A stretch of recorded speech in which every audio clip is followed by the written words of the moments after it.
Hey guys, and welcome back to another weekly horoscope. Today we're going to be looking at the astrology of November 9th through the 15th of 2021.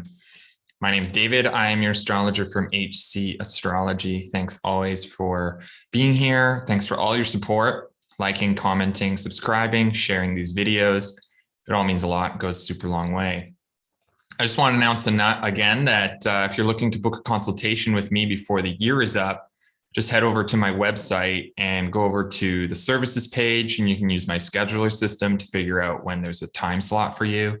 I'm going to be offering a special holiday sale where if you book a full chart reading, you can get it for the cost of a basic reading. So just book a basic reading, mention in like your form that you want the deal, and we can do an hour-and-a-half reading. You save €50.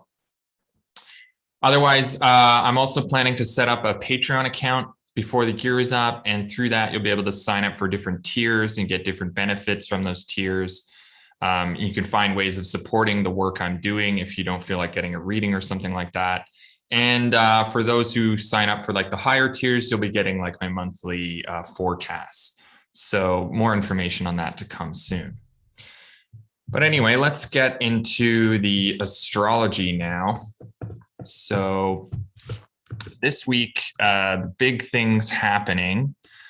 And it's kind of a big week, actually. So this is kind of like starting, and it's going to continue on to next week. And this is really like where the troubles of November kind of start. So first things first, on the 10th, we get that Mercury conjunction to Mars, followed by the moon in Aquarius squaring everything in Scorpio and conjoining with Saturn, and then Mercury squaring Saturn.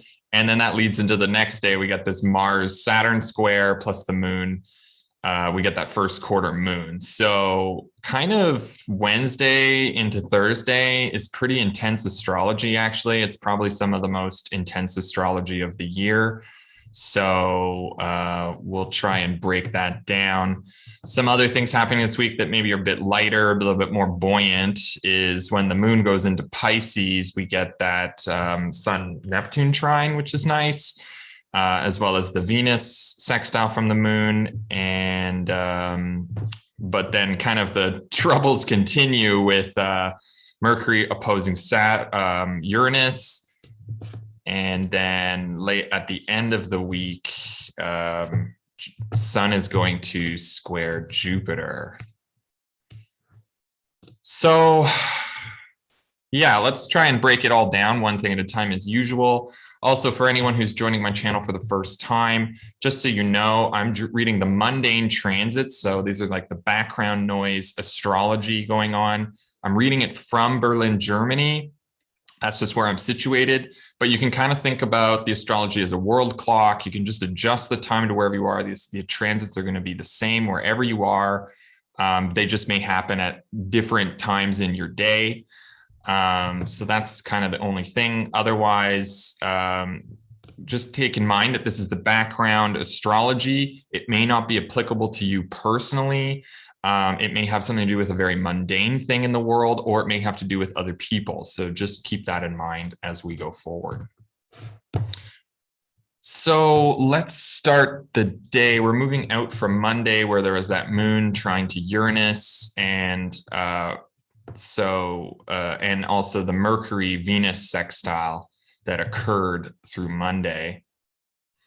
And as we move forward, the sun and the moon form a sextile. So overall, it's a pretty lunar day.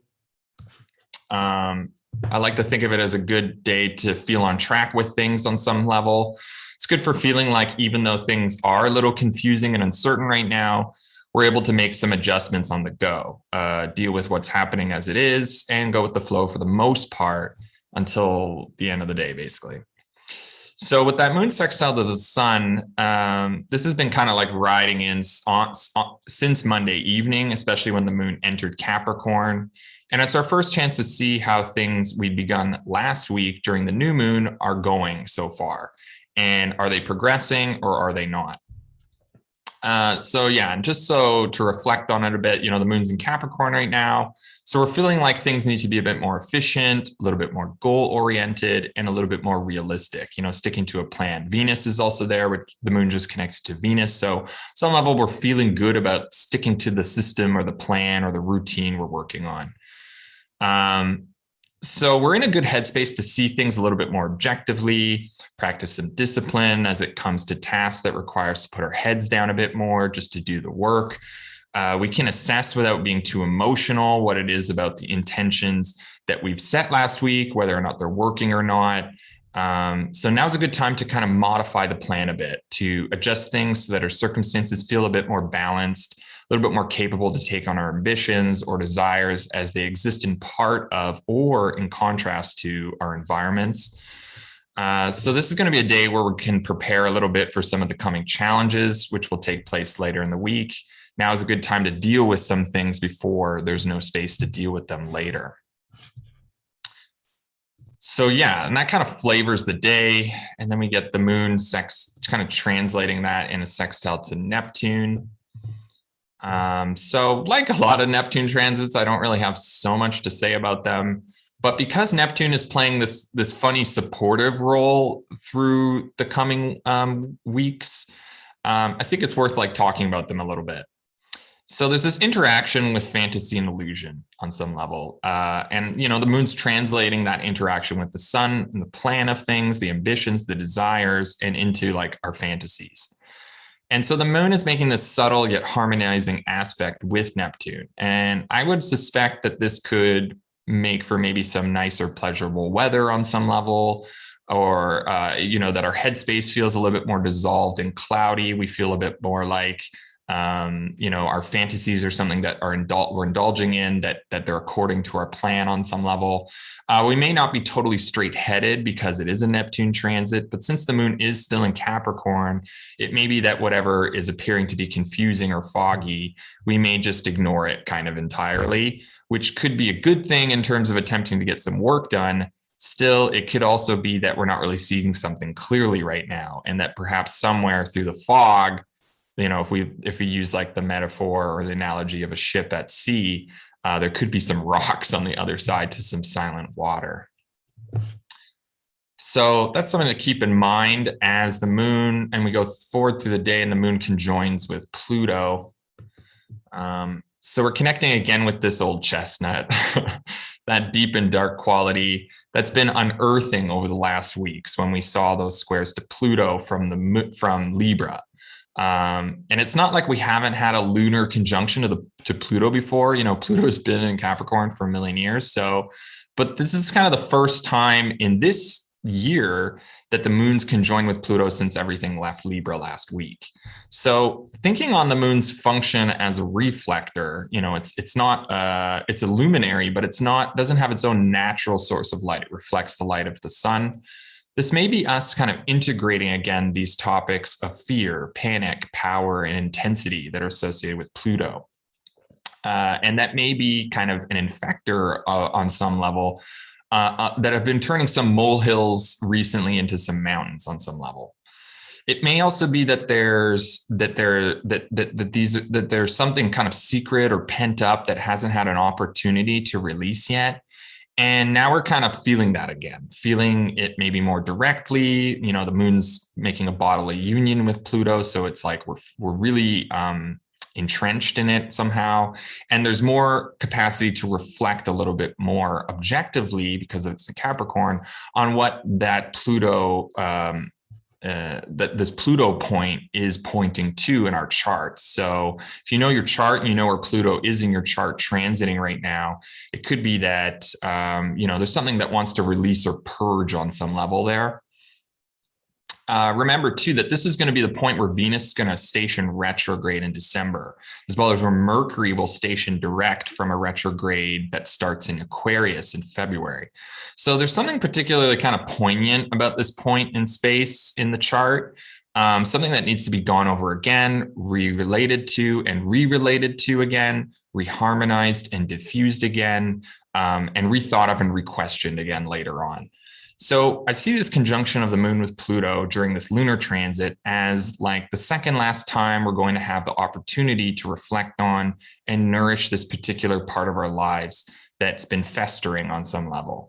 And we'll need to purge this and purify it before we can get into this like Venus, Mercury retrogrades later down the road during the winter. So that's kind of it for Tuesday. So let's just move on into Monday, November 10. And Moon basically runs void of course, according to William Lilly, until the ingress to Aquarius. So we get that energy shift and mood change as things turn more future oriented, decentralized, and positions are kind of taken so that we can have a little bit more emotional distance to keep up with the status quo or to keep some sort of feigned appearance on some level. And perhaps whatever was reflected on during that Pluto conjunction is still somewhat unsettling. And as the moon moves into Aquarius, it may be that we're already feeling the approaching calamity of the Mars-Saturn square that's approaching in the next like 48 hours. I think it happens, the next 24 hours. So there's this instinct to put our feelings away, to get back to this bigger picture story and to getting out into the world rather than feeling a bit intoxicated by the past or whatever it was that was being surfaced by that Pluto conjunction. There's really isn't a lot of time to do anything about those feelings of power and fear right now anyway, since there's this rising tension that's kind of taking place. And with Mars bringing on the power in Scorpio, there really isn't any stopping this train from running. In fact, this isn't about whether or not it's working or not. This is just about things going now and not stopping. So we put ourselves aside. Hopefully, we took the opportunity to check in with ourselves during that Pluto transit, and we get on this train that's about to go. This is where the fun kind of stops a little bit for a little while. And it's not time to ignore that. This is the time to get in touch with those kind of troubles, angers, frustrations, energies, and challenges of that Mars Scorpio stellium going on there. That if we're willing to deal with now will help us, since all the energy is there right now, to allow those maybe challenging feelings to be let out. While it may not be so clear whether or not there's time for those feelings to be exposed later on down the road. So the idea is to kind of give space, receive space, do those nourishing moon things, not so like being too overly emotional with it. We'll have more time with that when the moon goes into Pisces.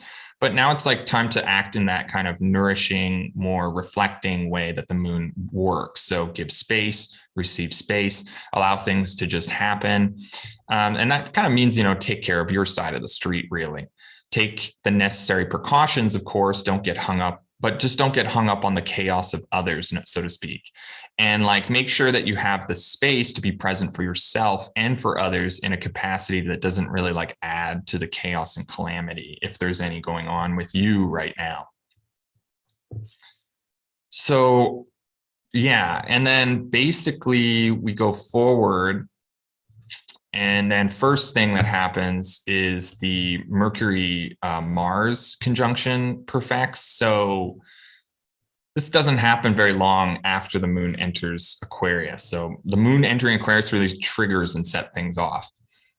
And this is actually the third conjunction of Mercury and Mars during this mercurial synodic cycle. So since Mercury went retrograde, went direct, this is the third time. However, this time the conjunction isn't happening in Libra or in Virgo, where everything needs to be kept balanced, or at least in Libra, things have been needed to kept balanced, harmonized, compromised. Now it's in Scorpio. This is Mars's subterfuge domicile. So this begins the start of Mercury's premature activation as well of all these challenging aspects to follow this week and month. And this particular conjunction is notably precise. If we think about Mars, these precise and piercing, where we're likely to feel a peak of some kind in volatility related to topics that maybe got activated since the Mercury entered Scorpio over the weekend. Perhaps we got exposed to some triggering information, or messages started coming through that began to feel more aggressive or hostile than normal. our minds began maybe to race and panic a bit after we became exposed to news and information that was triggering on some level, triggering like to fears about maybe what's going to come next, about the what ifs, where we're reacting in a bit to it, we're reacting in a way that's based in maybe panic or fear on some level. So this is also an interesting aspect to note too, because it really exemplifies the morphability of Mercury, which is Mercury is traditionally a very changeable planet that takes on the colors of others and then passes those colors on to others. So Mercury basically oscillates functionality depending on what other planets it's interacting with and turning itself over to the most dominating presence, which in this case is Mars. So it's interesting too that Mercury and Mars are also under the beams of the sun. So we can see here that they're quite close to the sun now. They're under that 15-degree marker, meaning that they're under the beams. And that, in other words, it means that they're unseen, right? So it's kind of heightening this subterfuge dynamic of the Scorpio thing. And also when planets are in their domicile and under the beams, there's something kind of protecting them. It's considered they're in their own chariot. So in a way, like even though Mars is under the beams and should normally be debilitated by that, because it's in Scorpio, it can use that to its advantage on some level. It's more of like a espionage, or again, the subterfuge power element. So I would, in some level, expect heightened sense concerning mercurial topics to occur.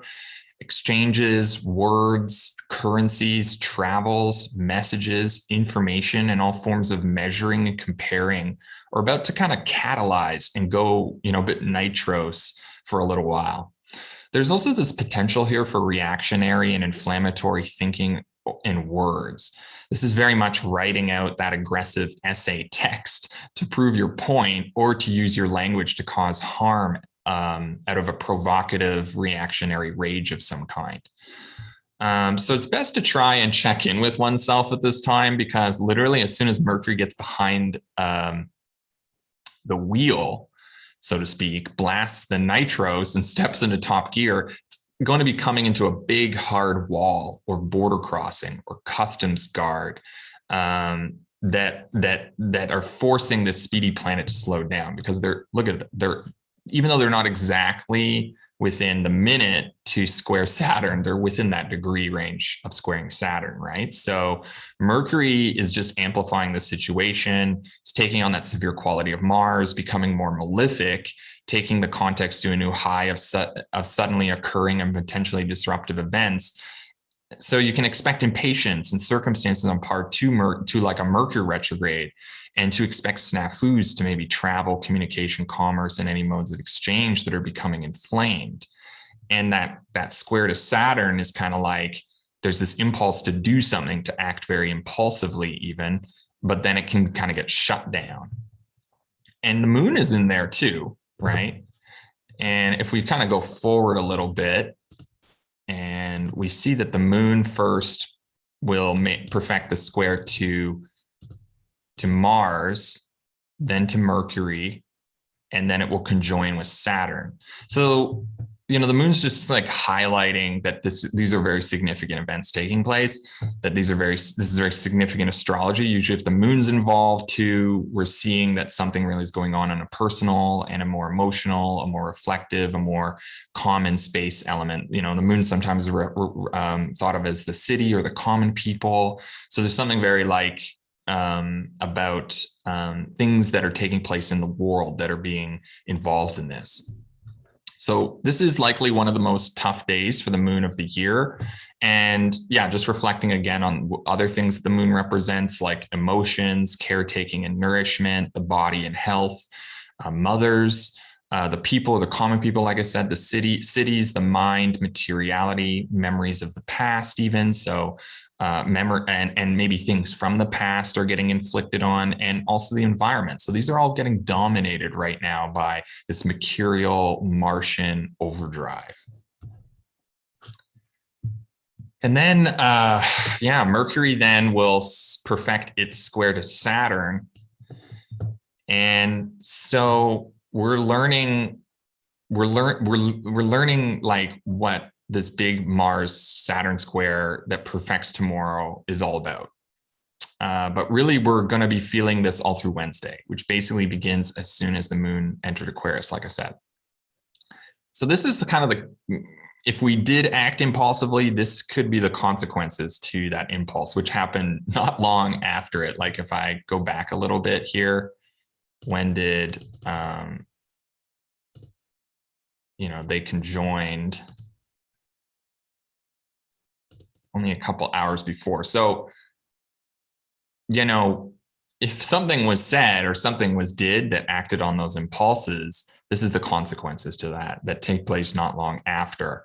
So this is kind of the giant turning around and squashing the mouse on some level. This is feelings of guilt and shame, maybe related to knowledge that something done has broken something important too. Sometimes Saturn can be associated with that shame or that guilt or that knowledge that morals or some sort of rule has been broken, some sort of order has been destroyed or decayed. So this is maybe on some levels, maybe even regretting words or actions based on angry or volatile thoughts.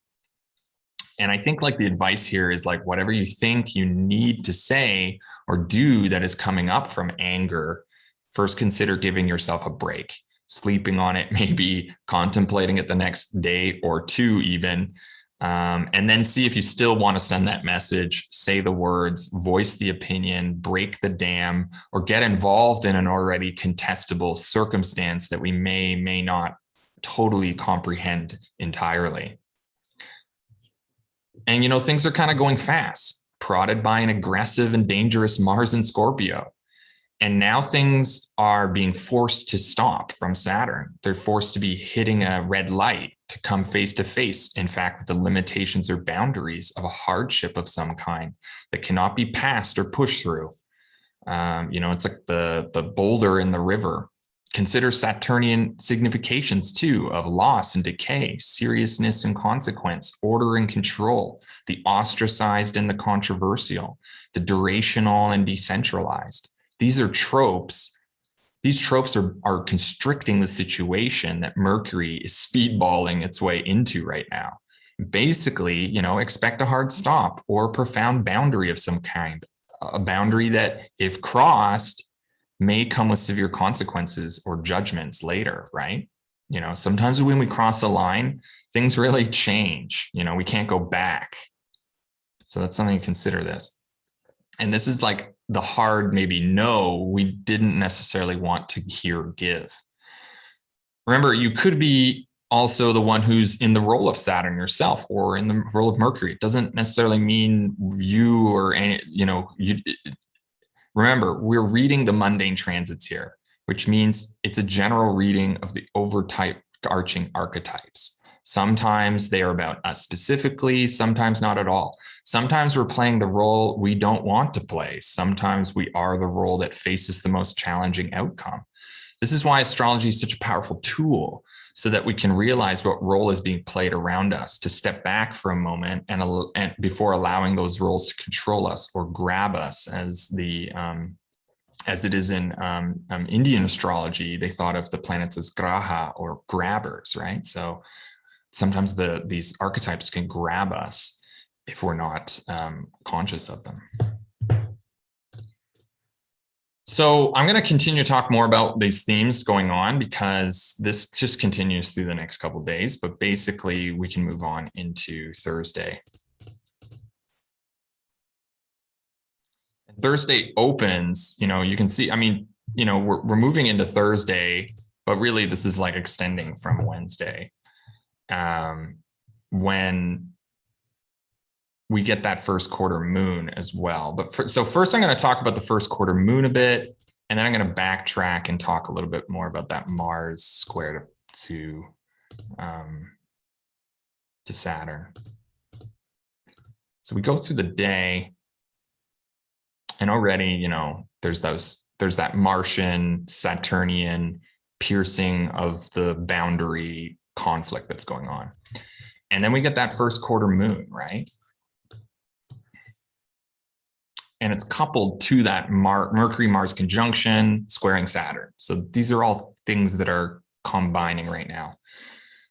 And I think it's important to remember that this lunar cycle is heavily influenced by the radical breakthrough energy of Uranus too. Remember, there was last week when I talked about it, the new moon was opposing Uranus, which means there's a quickening and a catalyzing effect from Uranus that's being abruptly and forcefully stopped in some kind of confronting standoff moment by the contracting and polarizing hardness of a very well dignified Saturn. And even like if we go back a bit, we can see that the moon even was squaring with Uranus. So, I mean, it doesn't, I think like overall, I can just talk about this whole day in one kind of stretch, but basically it's summed up by that first quarter moon. So this is a complex dynamic. On the one end, it could be really good for hard work, for making progress on big and overbearing projects, putting the pressure on to figure something out with power and precision, you know, with that whole Mercury, Mars dynamic, Mars like super skilled, technical, dexterous, precise dynamics, very surgical. That gets us into a structure, routine of some kind that is stabilizing and pushing through on something that's felt very daunting and maybe mountainous with Saturn. I'm going to highlight everything because let's just highlight all the players here. You know, it's great for exams. It's coming through on a challenge in court, breaking the glass ceiling on a big meeting, or figuring out with precision a complex and seemingly impossible task, like space travel or something wildly galactic even. You know, so this has this opportunity to communicate from principles that are commanding, serious, mentally fortified, and productive. While on the other hand, this has the potential for verbal and mental contentiousness and forcefulness that could be really stubborn and conflicting thinking and speaking, where there's a refusal to budge on a topic, to dig a trench and stay there without refuse. So, you know, just be conscious of that, especially because Mercury Mars vibes, there's the potential for accidents, injury, and generally troubles in our exchanges, travels, and disputes. Remember, Saturn is a planet that says no more, and Mars is a planet that says no way. You know, Saturn's a planet that says no more, and Mars is a planet that says no way. Almost as though we are trying to burn out while we are still strapped to the ground. Very brake pedal, gas pedal types of energies. And in the square, it could be we are just moving too fast. We are burning ourselves out. We're using up our gas to reach a goal, to overcoming a grand obstacle. And then Saturn, the cosmic no, puts us in our place, reminds us of our limitations, and brings us back down to where we are in the here and now. So there could be just this stopping force that pushes us back. And with the moon involved, this could definitely be related to the body, to the environment, to our health, to the circumstances as they pertain to whatever part of life Aquarius is situated in your charts. If you know where your chart is and you know where Aquarius is, that's where things are getting kind of slammed right now. So, but just be cautious at this time. Maybe you're pushing too hard right now, making great progress. But if we're not totally careful, we could wind up with injuring ourselves or getting sick and not being able to go forward with the same momentum that we've been thriving off since Mars entered Scorpio at the end of October. So use this as an opportunity maybe to practice tolerance and patience. We're going to need to stop go in increments in order to maintain that balance we achieved not so long ago during Libra season. And since this lunation cycle is all about that clearing of chaos to provide space for new growth and security, being one from Scorpio, try not to overdo things. Maybe act with grace a bit, and take this one slowly. Even if it feels like you need to push and prove your way through these obstacles, blocking the way with the first quarter moon, we could just burn ourselves out just as things are just starting to pick up too. So just be conscious of that. Anyway, and then backtracking a bit to this Mars-Saturn square, since Mars entered Scorpio, we have been building up to this particularly brash, bold, volatile, menacing, and coercive aspect that Mars is taking in the overcoming position. So that means that Mars is in the sign that's before Saturn here. on, it's this dynamic that maybe we've been familiar with throughout the year because of Saturn square to Uranus. But, now we have Mars in the picture. So there's this kind of overarching tense narrative that's been playing out on a more global, bigger picture dynamic. We're familiar with that, but now we're bringing in this new element of the significantly empowered Mars. So kind of let's step back a bit and recall even the Saturn-Uranus dynamic a bit. Uranus is the rebel, it's the maverick, the radical that is going against the status quo, whereas Saturn is this polarizing complex that is maintaining the law, controlling, ordering, and separating, making greater and greater distance between those that are on the inside and those that are on the outside, especially being in Aquarius. It's domicile, where one of the main themes of Aquarius is like insiders, outsiders. So, for instance, like those that are with us or those that are against us. These are kind of big themes this year.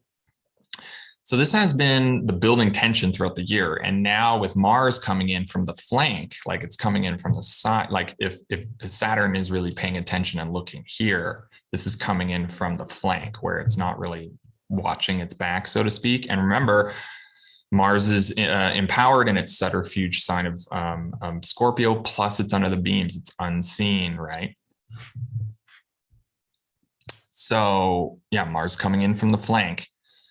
We're getting that last reactive ingredient that's going to catalyze and potentially explode, right? So in other words, Mars is really subverting and prodding the capacity of Saturn to maintain the order, pronouncing the cracks in the system, exploiting the flaws, provocating the system in general, as this principle of anger is attacking and expressing their frustrations and furiousness with how the system, Saturn, is letting them down. Seeking retaliation, maybe even selfishly, to defend or offend a portion that is, a system that is a portion of that, a position that is against the system. So there's this provoking discord that's happening, and one that's coming alongside that, which has been standing off against the status quo, Uranus, and controlling order versus those that the status quo is striving to control and slow and isolate and confine, negate and hide with Saturn. Anyway, yeah, it's a bit confusing, but to get a little perspective on these themes, we can look back to the last time that Mars got entangled in the Saturn-Uranus showdown back in January of this year, when Mars was co-present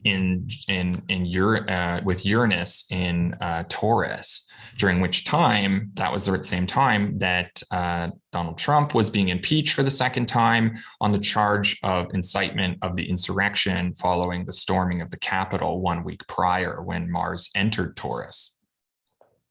So in that instance, Saturn had the upper hand, being in the overcoming and superior position. And Mars was debilitated also in Taurus too, which means that the system of social order, on some level, it prevailed. There was this quelling to the sudden disruptive and destructive extremes of Uranus co-present with Mars, which could not strike a lasting or corroding blow into the more solid system of Saturn. However, this time Mars is coming from a different position. This time Mars is taking the overcoming position from the subtly destructive, espionage-oriented, fortified, kind of watchdog sign of Scorpio.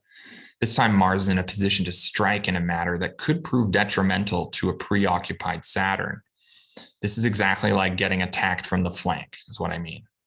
And Mars has not been in the superior square position for some time. In fact, to give an example, the last time that Mars was in a superior position to Saturn was around October 2019, which was on the same day that it went exact, that square, when the Trump administration confirmed that this Islamic State leader, al-Baghdadi, was killed in a secret US military operation in Syria.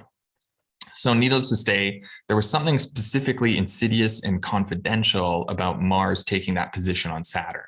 However, unlike last time, Mars was in Libra, Saturn's exaltation, where Mars had also poor dignity. And this time, Mars is in Scorpio and Uranus is in the mix, meaning that Mars does not appear to be working for the controlling order this time. It's looking like Mars is there to is there to kind of throw inflammatory problems all over the already out of hand problem. This is like trying to put out a grease fire with water. It just bursts into flames. So all in all, it's difficult to say exactly how this is going to play out. It may involve issues pertaining to the vaccine in increasing numbers, restrictions related to COVID. It may concern to international labor issues that have been exacerbated due to the same restrictions. I mean, whatever the pieces to the puzzle it involves, what is clear is that there are martial feelings happening, anger, frustration, contempt, that are about to be set loose during an already tumultuous stage of the year. The anger is solid and it's hitting something equally hard, but cold in its solidity. And this is kind of a test to see which prevails, this classic test of like hot iron versus cold steel, which one prevails. So yeah, this is actually the most troubling aspect of the year. So that's kind of my take on it. Anyway, so moving forward, Moon then moves into the conjunction with Jupiter.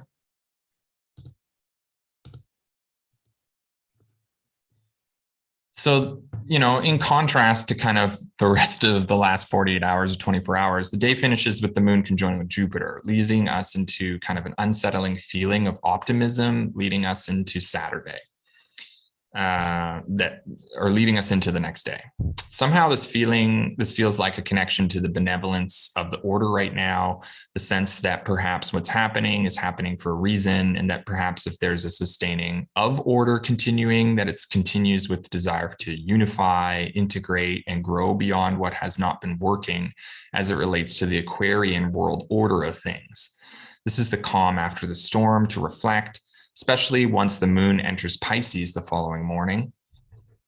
It could also be connecting with, you know, the plan to do something about whatever attack from Mars on the flank has occurred, right?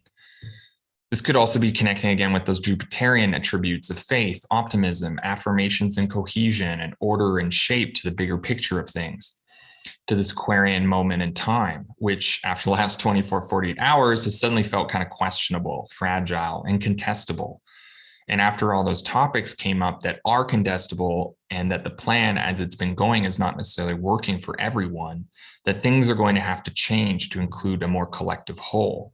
So this is connecting to Jupiter. This connection to Jupiter is that feeling that there is a malleability maybe to the plan, that there is a way of unifying and bringing together the missing and disparate pieces, that the Aquarius theme of insiders versus outsiders, past versus the future, and taking a hard position on things is not going to be the only way that things can work. We can't just take a position and expect the world to work out. There's got to be a practice of open-mindedness to consider that others are in the world sharing the world too, right? So this is connecting to the reason that Jupiter even came back to Aquarius in the first place, that there needs to be a larger vision to the future, one that's just not about control and order, but about reshaping how things go forward to the future to include, to integrate, to sustain. You know, this connecting to a working solution of some kind. You know, just to give an example, you know, Germany right now, you know, the infection rates are really high, or they're going up very rapidly, especially since they took out free rapid testing for citizens. And, you know, not everybody's vaccinated here. So Germany's now considering reintroducing the free COVID test amid these record infection rates. You know, for instance, just an example of like a working solution that seems to be in the works of some kind. Anyway, so moving forward into Friday, and basically the moon runs void until it ingresses Pisces. So another energy shift and mood shift, environmental change of things, becoming maybe more hopeful, emotional, dreamy, buoyant, maybe a bit emo in general. Now the moon is in a positive aspect and testimony to the stellium and Scorpio. You know, now they're in a sign-based trine with one another. So there's support there. And after having connected with the Lord of Pisces, Jupiter, just a moment before, there's a sense that now there's space for our feelings to emerge and be felt more fully, to be given room to swim and float a bit, and to have a vision again of a future where there's hope and faith to be restored and redeemed. Perhaps there's some wreckage that needs to be cleared and dealt with. But now we can feel things, we can start to feel things maybe after a few days where we had to put our feelings aside. This is where we can connect and merge with ourselves and others in a more emotional way, to feel the feels, so to speak, and let out whatever it is we haven't been able to let out in terms of our sensitivities or our feelings of weakness or vulnerability. And also, after having connected with Jupiter the day before, this is, also feeling and reflecting on what a working solution may mean beyond our own opinions and beliefs.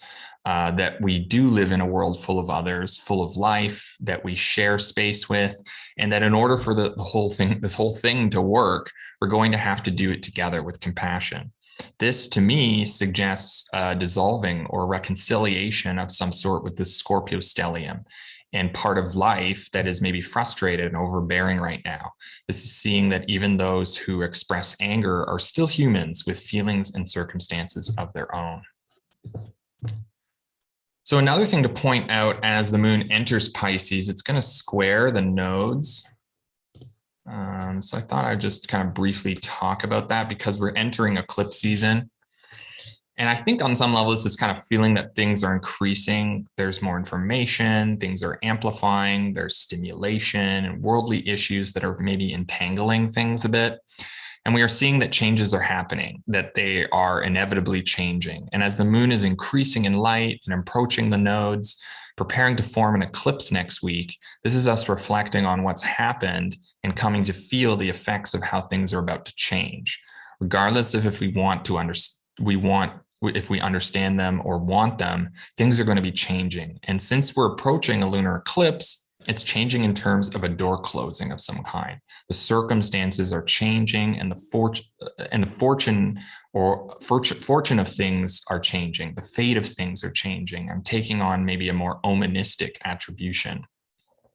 So there's going to be change, and it's not necessarily change that we have any control over. And those changes are going to be closing a door of some kind, somewhere in your Taurus area of life. Some suggesting that there's more changes to come too, as we prepare for an oncoming total solar eclipse 3 weeks from now, and the nodal changes that happen in January. And then that kind of sets up a whole new series of eclipses that will take place over the next 1.5 years in Taurus and Scorpio. So I thought I'd just brush up on that a bit before moving on to the sun's trine with Neptune that kind of happens at the same time. So in general, I think this is nice. It's a different kind of nice from all the things going on in Scorpio. All the planets move. What's cool is all the planets moving through Scorpio are also going to be making these nice trines to Neptune, which, although doesn't really provide anything tangible or necessarily clear-headed right now, at least it brings some sort of romance or fantasy, dreams, and imagination back into the mix, while there's these kind of more tensor dynamics producing tensor elements at play. And I think it's important to remember that the sun's in Scorpio too. It's shedding light on, illuminating, bringing into consciousness, all these kind of scorpionic themes of fear, darkness, chaos, vulnerabilities. It's triggering things from the depths. And this is also not to say that Scorpio is some kind of evil sign. It's just to say that these times of the year are when the sun goes through Scorpio. There's this kind of purging, a cleansing, and elimination, as there's lots of light on this part of life. And there's the resources, especially when Mars is co-present, to investigate, to come into clarity about some of the more deeper and darker topics of life. So as Sun connects with Neptune, there's this real sense that maybe we can either escape a bit from that more serious kind of aspects going on, and maybe indulge a little bit or on contrast, kind of indulge a little bit further from it, since it's a trine and it's kind of supporting that. On the other hand, there is this kind of danger to these Neptune transits. Since Neptune is a confusing and disorienting planet, there's a possibility that these connections to Neptune may romanticize or distort things with those kind of rose-colored glasses. Still, I think that overall, these connections to Neptune are mostly positive things. They are a chance to let go a bit of what's been more tense in the greater story of things. However, there's still a danger of making up stories, making up fantasies about what's going on right now that are really not grounded in reality. This is one of those times where like fake news or conspiracy theories may kind of run rampant, or we may indulge in or become intoxicated by information that's really just not true. Otherwise, since everything is kind of congested in this emotionally deep sign Scorpio, these connections to Neptune have the opportunity to maybe unwind them a bit, to get them some support from a fantasy if we're willing to let go of the control just a little bit. Still, since the planets connecting to Neptune are coming from the superior position, could be that they are the ones inflicting their experience onto a Neptunian delusion. And there's a real kind of danger there of taking these darker and more frustrated topics and indulging them and distorting them to create even more maybe destructive stories or narratives. So, the goal here is to question the stories coming through a bit, not to the point of creating new delusional narratives, but just to be aware that there is this influence coming in that could maybe distort or manipulate things a bit, and to trust what the evidence instead is showing, what comes from our own personal experience, to trust our intuitions and instincts on what feels like solid and real, solid and intact, right? So that's something to just consider. And then Moon's going to sextile with Venus. And yeah, this could be a nice date night, for those of you that are looking for that. That connection to Neptune's very romantic, and then that connection to Venus, very sensual, pleasurable. So, Venus, coupled with this Sun trine, to me, it suggests something romantic to rebalance maybe the terrain a bit, that there's space for romance, for beauty and love to help to maybe quell some of the more tenser subjects of the week. Venus is still in Capricorn, so there's an efficiency to how we're relating that may be providing right now some sense of like how we can find balance again, to play by the rules a bit, and maybe even see where there's space to enjoy things, even if things feel a bit chaotic, decaying, and destructive right now. This is even getting pleasure by feeling that melancholy with another, by finding camaraderie and common ground in those contemplative or more serious ways. This is also connecting again with a plan, a structure, a set of rules we've been feeling good about, because that's where Venus is. And they've been providing a sense of direction somehow, where we can feel like those structures and rules we've been putting together are going to be what helps us to navigate during moments of uncertainty. This is adapting to the present moment, connecting with what's working for us individually, and working with our imaginations to relate to a structure or routine that feels good, gives us pleasure, and brings balance and comfort for things to work and make sense again, basically. So yeah, okay, moving on into Saturday. So after the moon made that sextile to Venus, it's going to be translating what was felt from Venus in terms of rebalancing, to figure out rules and structures that work for us individually for comfort and pleasure, for kind of vibing again through routines and plans, and then kind of bringing over the translation to everything situated in Scorpio. So the moon's going to like basically trine everything in Scorpio now. So I'm just going to like highlight those again. So first, moon trines to Mars, then the moon trines to Mercury, lastly, moon sextiles Uranus. So there's space for that aggression, frustration, anger to be felt. There's a powerful and supportive helping hand that comes and connects to those frustrations and angers in a way that's like, hey, here's a plan. It's a working solution. It's not going to be a solution for the rest of time, but it's definitely something that can work, feel good, and help us to deal with the problems as they stand in the here and now. So there's a solution to things. There's an offer to get things going again, to get things working again with inclusiveness on some level, but also a kind of resourcefulness in mind. Remember, the moon's translating what happened with Venus into Scorpio. And it may just help us to solve enough of the problems at hand that the vast majority of things can kind of get back on track and find a resolve to put differences aside so that we can work on a plan that feels good. Sure, it may be gone over again, especially during the Venus retrograde, whatever this plan is. But at least for now, things can find common ground to adjust, modify, and harmonize to cooperate so that we can see past the problems a bit and focus on solution. Plus, with that last connection that the moon makes to Uranus, that sextile, I see this as like, okay, we've connected with the plan. We found a working solution. There's passion to working this routine, to working this structure. There's an inclusive mentality to things on some level. And then the moon is connecting with Uranus last and is like, okay, where can this new mentality of cooperating catalyze to be more innovative? And is there a possibility that common ground can be found with those who are extremely outside of the group or that are really on the far end of the maverick table?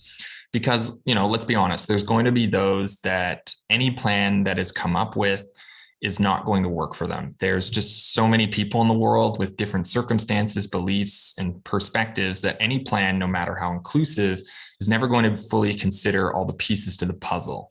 So I see this connection of the moon to Uranus being like, hey, here's the plan. We know it's not going to fit for everyone, but here it is to be considered. And now let's see where there's still uncompromising elements to things, where things are not budging and are still kind of uncertain.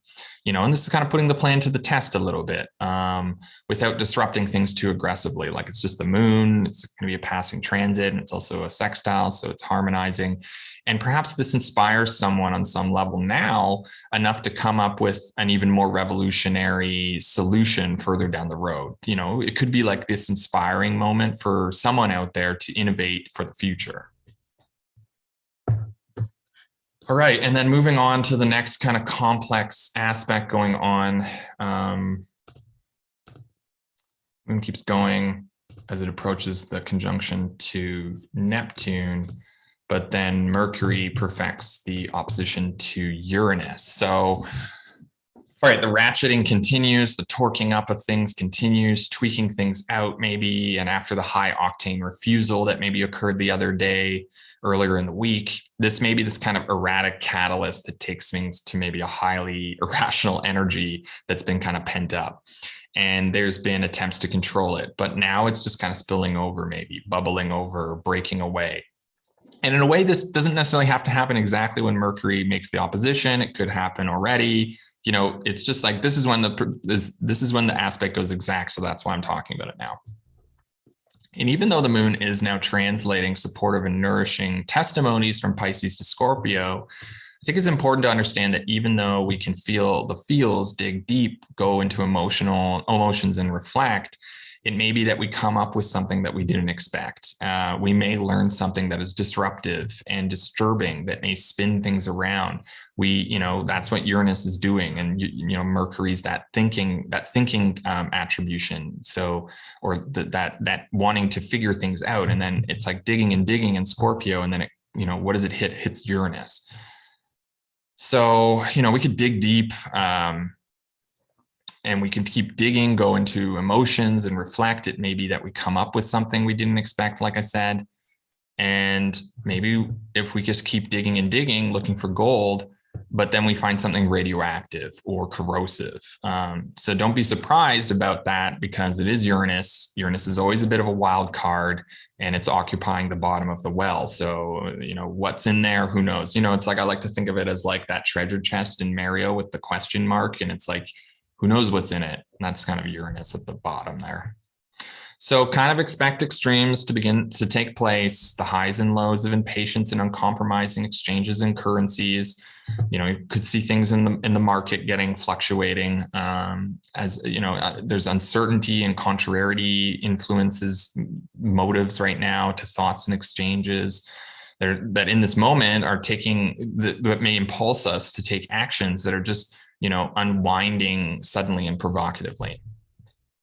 So, and it's kind of contagious. It's going to be like this impulsiveness. We might feel contagious. We might all feel like, oh, I got to do something now. So it's contagious in some level, the stress, the tension. And it's kind of like inducing everyone to flick their dominoes all at the same time. This is like maybe 5 people flicking the dominoes all at the same time. Like I wouldn't be surprised if the markets really fluctuate right now this week. because, maybe everyone's just like, oh God, I got to do something. It's like, when there's big crashes in the market, everyone like sells at the same time or whatever, or buys at the same time. And so everyone's kind of sick of waiting too, because we're, the domino keeper, Saturn, is like, okay, here goes here, and here goes here, and here goes here. And Jupiter's there, of course, helping, but, Jupiter's on the way out. So it's going really slow. Everyone in Scorpio is like, I got to friggin' do this. And then hitting Uranus, it's like, whoa, like this is unexpected. Got to do it right now. So this is just like a tense week. And like, it's something to keep in mind when acting out in the world this week, that everyone has a lot on their mind and on their plates. And it's a bit of a gnarly and problematic time, which basically just means it might be in everyone's best interest to recognize that, maybe find a remedy for coping with stress and intensity that works for them individually, recognizing that. And as cliche as it sounds, remembering that this too shall pass. This is not the only way that life plays out. Things are not always ideal or optimal, but they don't stay that way forever. Things, it's the wheel of fortune. Things go up, things come down, things hit the tops, things hit the bottom. Sometimes things are just tough and they suck, but maybe if we can find a way to get through it without adding to the already inflammatory state of things, then we were actually already doing a pretty damn good job, right? So this is one of those weeks where all we can do is take care of our side of things, like I said before, and turn over the rest. Beyond that, we're kind of powerless unless we choose to add to the unpleasantry of the world. And even then, it is highly unlikely that anything we inflict will have any effect that truly changes the world around us, like in a true sense, not just like in like an impermanent way. Things repeat. Everything's in a cycle, and perceived change does not equal actual change. And challenging transits like these, connecting us more deeply with our, connect us on some level. When we look at them from a more spiritual perspective, they may aid us to navigate future challenging transits. And that may connect us more deeply with our own agency and the potency of what taking that responsibility can mean and do for improving our quality of life. Anyway, my point is that, give yourself a break, take a breath, check in with yourself, let go of what's not your problem, and deal with what's on your plate before going out and taking care of somebody else's plate. Your mental well-being is going to thank you immensely later on. So that's kind of it for I'm going to talk about for these like really hard aspects this week. I mean, there's still the Jupiter Sun square at the end of the week, but we can move on to more lunar things. Anyway, so Moon conjoins with Neptune. And this to me is like that moment of immersion, of letting go, for blending in with illusions, fantasies, and dreams a bit. This could mean a necessary date or a slowdown to escape a bit from the calamities of the week, just like binging some Netflix or something. This is coming to the end of the day and just saying, all right, I need to take a break from all the seriousness and calming down, getting me down, turning me down, and just turn off a bit and just dissolve a bit. What's coming out this week? I think the Wheel of Time series is finally coming out this week too. So, all these transits to Neptune feel very much like fantasy connecting to the Wheel of Time kind of thing. So this might be a good time to do that, or to go on a date, to be emotional, just indulge a little bit in fantasies with friends or a partner, live in the moment rather than the constant onslaughts of thoughts related to the past and the future. And kind of unlike the Sun's trine to Neptune a couple of days ago, this is actually like feeling that fantasy and that dream. The Moon's feeling it. So diving into it with our bodies. It may be even a good time to go swimming, go to the swimming pool. Swimming could be a good way to get our bodies to calm down a bit, to giving our bodies a break and a bit of freedom, and explore our emotions in a more fluidly deep manner. All right, that's it for Saturday. Let's move into Sunday. First things first is the Moon is trining to the Sun. So again, it's more of a lunar day. And there's those last kind of sets of lunar transits between the Sun and Pluto before the Moon enters Aries. And that kind of shifts the mood again. So Moon's going to trine with the Sun. So where we're not, I think this is kind of like, where are we not in terms of things we set up for ourselves during the Scorpio new moon a few weeks ago, last week? How have things changed in relation to those intentions, stories, ambitions, and desires? we have invested in and that may have needed to be altered during the first quarter moon earlier in the week. So during all the squares to Saturn. The moon is increasing in light. There's no awareness about, there's more awareness about things that we didn't expect either because of that Uranus element in the mix. So we're coming to feel that a culmination is about to occur, one that will change things and close a door, because it's an eclipse, lunar eclipse. And it's going to be in that Taurus part of life, and it's right around the corner. It's very soon. So this could be a time to bring some emotional support to the story, or that the way the story has been playing out may bring some emotional support to our minds and bodies, since the sun is in the superior position in Scorpio. This could also be us coming into contact with what is working from our plan right now, from which our ambitions can be supported the most to, and that if we can put our emotions into those things that work, they may see us through the rest of the Scorpio season. And we may be able to come to this eclipse next week feeling like we've done all the work we can. Whatever comes may come. So this is about checking in again, seeing what part of the plan, ambition, or desire of ours that we're putting energy towards is working, supporting that, and preparing for a culmination and closing to take place next week. And this is just like a chance to maybe let go a bit where we've been super attached as well. And if there's something that's really not working, then maybe we can let go of it or support it more earnestly before it gets a shock that's unexpectedly comes and makes us feel maybe unstable and insecure. And before the moon leaves Pisces, it's going to sextile to Pluto. So again, just checking in maybe with those Pluto themes that are flavoring things this winter, connecting again from a more cooperating common ground perspective, reflecting back on it, and maybe what we're connecting with at the beginning of the week, seeing that what during that conjunction, now we can see that the unearthing maybe had been good or healing for us. The purging was necessary. This could also be that our chance to kind of connect and to purge again. So this is finding emotional harmony from that experience and modifying our present situations that we can continue to do the work related to that pent-up fear that Pluto is representing. Right, and then basically that's it. And then moon is going to just keep running through Pisces until it goes into Aries. So another energy shift. Now the mood is changing towards feelings of bravery and courage, assertiveness and confrontation. Remember, Aries is another Mars ruled sign. So we're coming into contact with the feelings that we need to address on some of the frustrations and power that Mars is embodying in Scorpio. So there's a pioneering and exploring impulse that comes in to explore and feel those Martian qualities and Martian things that are dominating the mood of the week and the month. And then that's kind of it for Sunday. So we can just move into Monday. Moon continues through Aries. And first thing it does is sextiles with Saturn. So this is like the first also aspect the moon makes to Saturn since the conjoining earlier in the week when all the squares were happening with Saturn earlier in the week. So, lots happen. There's been a lot of emotional and redemptive connections to to Mars and other planets in Scorpio when the moon was going through Pisces. And these planets in Scorpio, that are testing the limits of Saturn's capacity to control things right now. So when the moon's connecting to Saturn again, translating what's been integrated from the last days and reflecting that back to Saturn, since it's in the inferior position,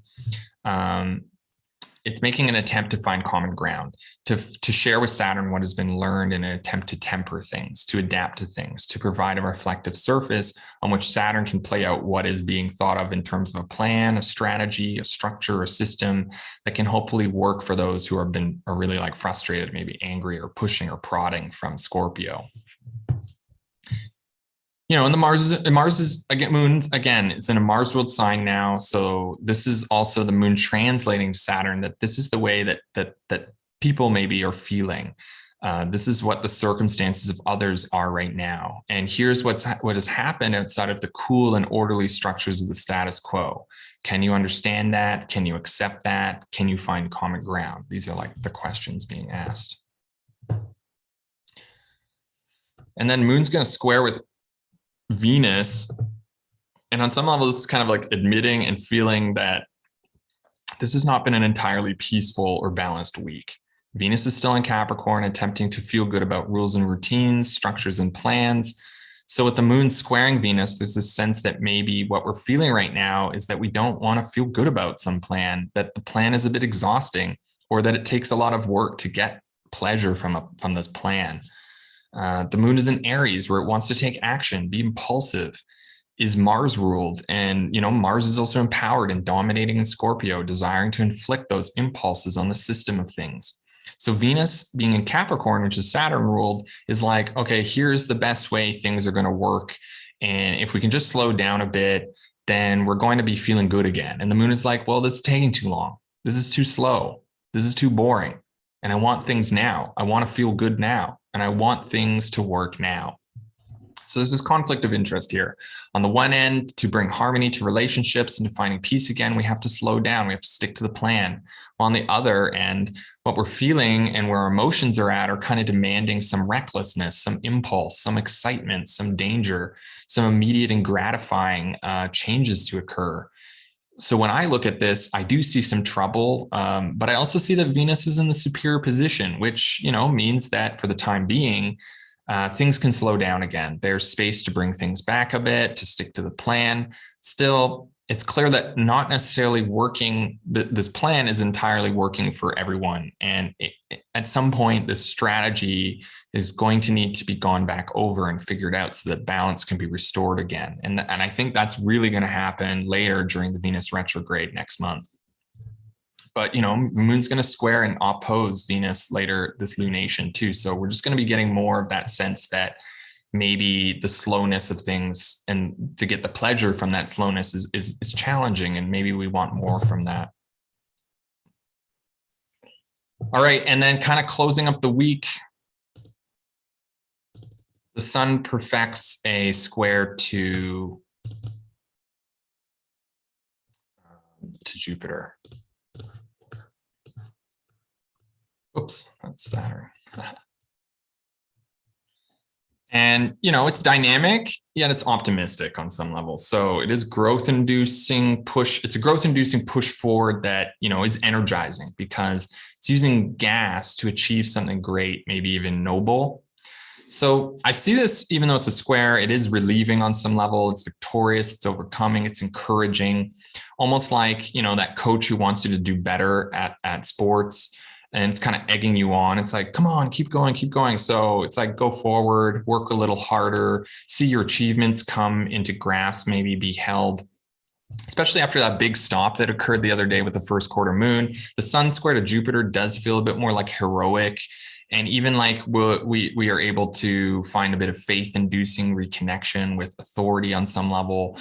And, maybe that can present a path that's more clear towards, our higher power as well, or having faith again, getting a sense of direction. And this can be inspiring, hopefully. This is a path. And I like that this is ending the week is like, this is inspiring on some level. It's a path that's being lit in the darkness. Is maybe our teacher or mentor providing us some sense of direction by establishing a better perspective for us through compassion, maybe wisdom, seeing a bigger picture of things. So there's some hope that and we're going to need that right now during this lunar cycle of breakthroughs and extremes and change. This is also about leveling things out, bringing things bringing things together, stabilizing the path forward, bringing order back into a Scorpio season that may feel especially destabilizing and chaotic on some levels. Mercury is also simultaneously making that opposition to Uranus too at this time. It's still within that 3-degree range. So this comes coupled with this new thinking, insights, understandings, communications, creative thinking, and breakthroughs mentally to deal with some of the problems that have come up this week. It may be about what's uncovered that's been kind of disruptive and changing things in the way we're thinking. The markets are just kind of rampant right now, or so to speak. So there's something about the bigger picture that's still kind of frustrating, that the hope and optimism that's being proposed by the bigger picture is not necessarily hitting all the check marks on the list, that there's things that don't work for the ambitions and desires of the overarching story. And perhaps this is where a bit of the standoff between the stories we are attempting to pursue and play out in the bigger picture of order of things and the way that that's shaping the future, they come together. And maybe this is where there can be new sets of challenges or opportunities that change things a bit in terms of the story. So I'm not entirely sure there's a total moral story to this week. It doesn't feel like the narrative has played out fully yet either. There's more to the story to occur next week that, that's only being kind of initiated and catalyzed this week. And although it may be frustrating, it may appear that there are too many changes too quickly taking place right now, and that the bigger picture maybe is not added up yet. And maybe it's not adding up to our ambitions or our desires either, but it does not mean that this is the way that things are going to work out forever either. And I think this connection to Jupiter is reminding us on that at some level. And the sun's also going to be moving into Sagittarius next week too. So that's really going to change the story overall. It's going to be going into a fire sign, a Jupiter ruled sign. And become more Jupiterian. The story is going to become more Jupiterian at that point. But for now, there's a sense the story is about coming into conflict, maybe with the bigger picture, that the circumstances are outside of ourselves, are a bit frustrating, and we're going to have to go through it to come out the other side, hopefully intact too, and hopefully with the main themes of our ambitions in a state that they can still be, fulfilled on some level. So yeah, this is a week and it's a big week to check in with our priorities, really figure out the ones that matter most, focus on those, because not everything is going to add up all at once. There's too many players on the board for things to be divided unanimously at this time. But it doesn't mean that this is the way it is forever. And things are always changing. And I think if we can trust that things are changing, we can find faith again. So that is it for my breakdown of the week. Let's bring it back here to me again. Hey, what's up? And so that's it for this week. I hope that has helped you to get a better sense of direction this week. I know it's going to be full of some challenges and stuff. Next week, some of this stuff continues. So, hold on to your seats and buckle your seatbelts because it just continues, and try to keep an open mind about that. Next week, we got Sun sextile Pluto, Mars opposition to Uranus, Mercury's going to trine Neptune now, Venus will trine Uranus, and then we get that lunar eclipse. It's in Taurus. It's a partial lunar eclipse, but we get that first lunar eclipse of eclipse season this year, the second one this year. Mercury's going to square to Jupiter next, then sextile Pluto, and then the sun finally will ingress Sagittarius. So it continues, my friends. It continues. So thanks so much for tuning in. I really appreciate all your support and for being there. I welcome comments, likes, subscribes. Please share these videos with anyone you think that it will help them get a better sense of direction on things, especially if they're feeling like they're really in the mix of, they're really grabbed by the planets right now. And just to remember to step back a bit this week, take care of your side of the street and everything will be okay. All right. Wishing you guys all the best. See you guys next time. Keep coming back. Bye for now.